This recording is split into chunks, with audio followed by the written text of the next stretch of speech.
una carrera que es un camino estrecho.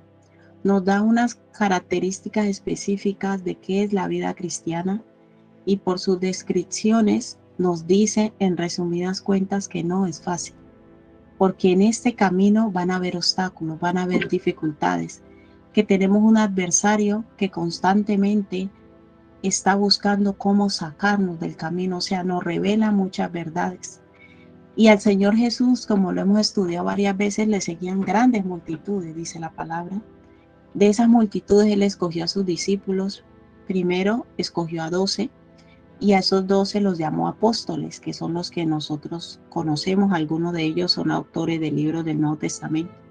Pero después que escogió a esos 12, escogió a 70 y también los mandó. Cuando Jesús tanto comisionó a los 12 como comisionó a 70, le dio unas especificaciones como Dios siempre hace cuando nos comisiona hacer algo. Él nos especifica qué tipo de autoridad tenemos para hacer eso, porque en el reino de los cielos todo funciona bajo el principio de autoridad. Entonces Él los comisiona y los embiste de esa autoridad, de ese poder para ir y hacer esa obra. Entonces Él los envía a sanar enfermos, a libertar endemoniados y a predicar la palabra de Dios.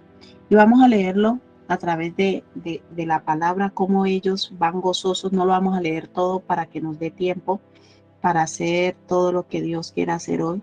Lucas capítulo 10, versículo 1, dice: después de estas cosas, designó el Señor también a otros 70. Dice también porque anteriormente en el contexto usted puede leer que ya había designado previamente a los 12, a los cuales llamó apóstol. Entonces, una serie de sucesos y por eso el autor dice, después de estas cosas, designó el Señor también. ¿Por qué? Porque previamente había designado primero a los 12. También a otros 70 a quienes envió de 2 en 2. Por eso nosotros cuando vamos a evangelizar normalmente vamos de 2 en 2 y ahí tenemos ese principio. Delante de él a toda ciudad y lugar donde él había de ir. Él los mandó, les dijo a qué lugares tenía que ir y específicamente, y dice a partir de él, para no leer todo, vamos al 17, versículo 17, dice: volvieron los 70 que con gozo.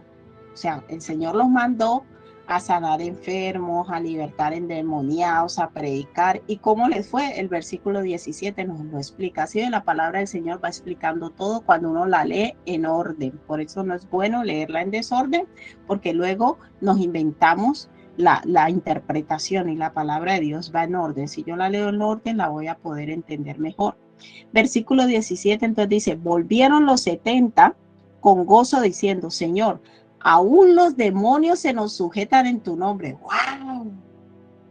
Uy, a mí es que a mi hijo me gusta tener autoridad, que guay uno orar por la gente y echar fuera demonios. Yo me imagino ellos emocionados, como muchas personas alguna vez se dice: es que yo me veo ministrando, es que yo me veo predicando, es que yo me veo echando fuera demonios, es que qué guay cuando la dice en el nombre de Jesús fuera y la gente y salen los demonios. Pues esto le pasó a los 70.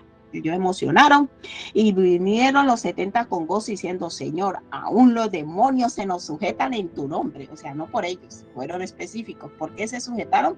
Por la autoridad que se les había dado. Si ellos hubieran ido en el nombre de ellos, los demonios lo hubieran sacado desnudos, pegados, o sea, les hubieran hecho daño, pero ellos fueron claros y le dijeron: Señor, aún los demonios se nos sujetan en tu nombre.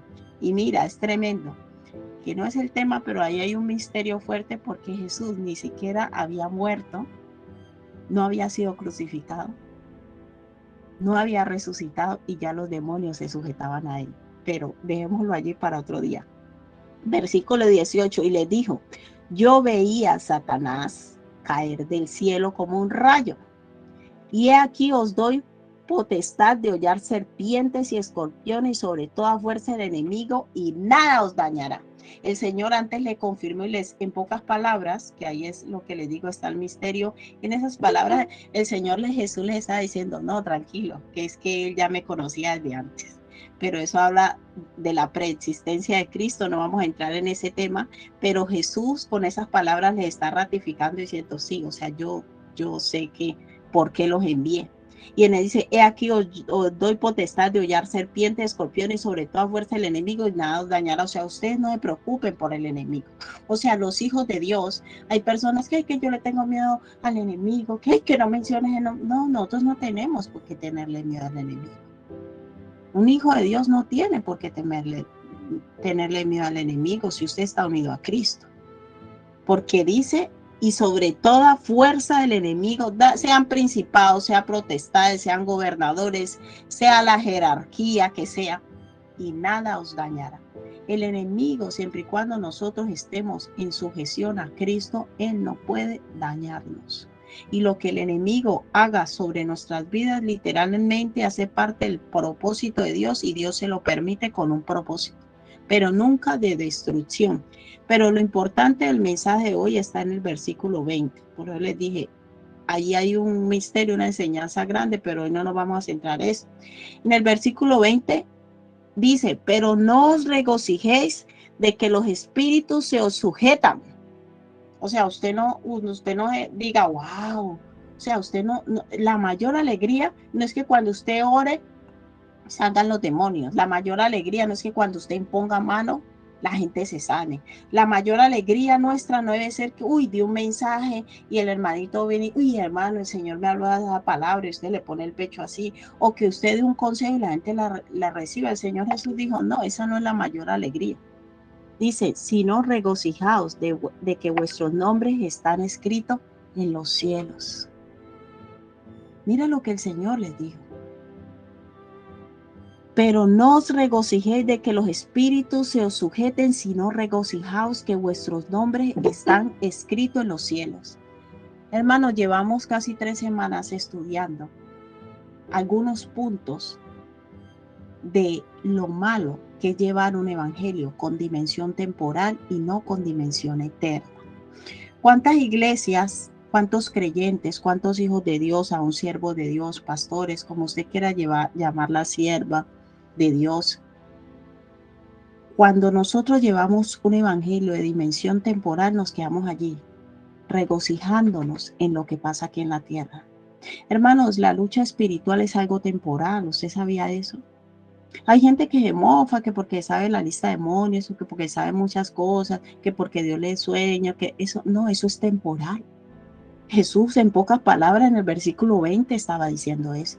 Por eso estamos enseñando, hermanos, necesitamos con urgencia que nuestra fe sea completa, que nuestra fe no se aferre a una dimensión temporal, y esa dimensión temporal incluye las bendiciones que Dios me dé aquí en la tierra, sea casa, carro, matrimonio, hijos. Suena fuerte lo que voy a decir, pero todo es temporal.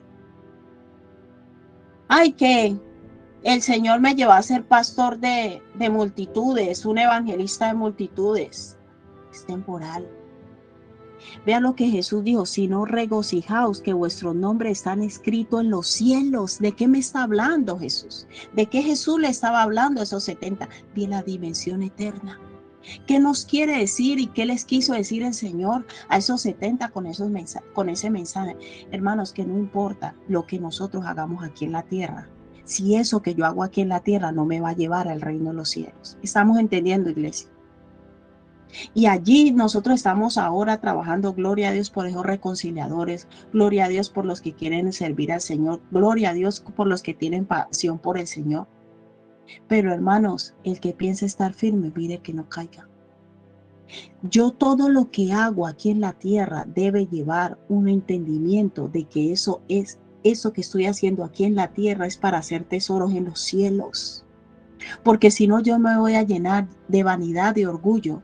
Y el apóstol Pablo nos enseña de tal manera que él dice, no sea que yo siendo heraldo de otros, pierda mi propia alma. Hermano, usted puede evangelizar, usted puede haber sanado, usted puede haber echado fuera demonios, pero si usted no llevó una vida agradable delante de Dios, usted no se salva. ¿Cómo así? Entonces, eso no quiere decir que porque yo predique, no. No es lo que haces, es lo que eres delante de Dios. ¿Y eso a qué me llama? Cuando Jesús le dice a estos 70, si no regocijaos que vuestros nombres están escritos en los cielos, Él le estaba diciendo, usted alégrese cuando Dios sepa que usted es su hijo.